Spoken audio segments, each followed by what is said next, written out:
咱继续来关心这个鲁古的堰仔口崩山立雾溪出现崩山潭，居民也烦恼讲做大水的问题。目前工程单位表示讲，上紧明仔载呢，就会当到个这天然坝顶悬，说因为一直有石仔放落来，中央也预估讲去开一个口了后，大约要3天到4天的时间，就会出现这引流的效果。根据记录，这德鲁古有3届出现崩山湖，目前各单位拢严防戒备。那最有必要也甲大高线的德鲁古大桥封起来。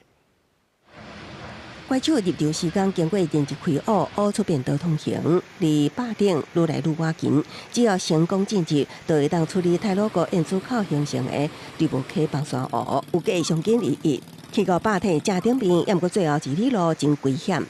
怪手开路开到从崩塌处到堰塞湖的中间啦，差不多一半的位置，也是持续在掉落啦。上面落石也是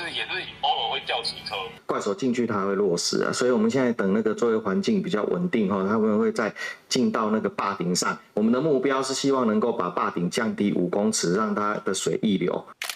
120早起8点，中央上新监测，崩山湖水位离坝顶溢流大约4.8公尺，维持红色警戒。虽然干坝引流工程当咧加紧推进，有估上近3、7、4日，万是1礼拜会有初步成效。也毋过崩山湖开机无解除，互部落居民烦恼安全。最好能够就是说上面的坝体赶快给它用什么样的方式就给它处理，现在就是村民最大的一个期待。其实太鲁阁毋是头一摆有崩山湖变开历史，捌有3摆发生。1951年花莲大地震形成的天然坝半年才崩塌，1998年的巴比西风台伫立雾溪水路段也形成。最近一摆是伫2016年，即马阁有灾害。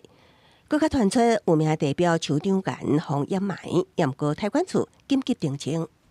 应该是说岌岌可危啦，因为接下来不管是议题或者是林保署在做坝顶处理的时候，基本上应该都会受到影响，因为它那个点真的就是土堤坝的最下方，渗水的地方就在下坝的地方。根据即摆记录，17透早4点58分，数万任何工程的岩石伫短短18秒，一下就踏着河道，太管处继续封园管制，到2日进前也暂停离园申请，后手会开放机场，爱看状况来定。贯穿太鲁阁的永恒天祥加太鲁阁段也继续管制，太鲁阁入口的金文桥，同款有警性封闭，也毋过立雾溪水位继续升悬，公路局也无排除必要的时封闭大桥线的太鲁阁大桥。公司新闻采访报道。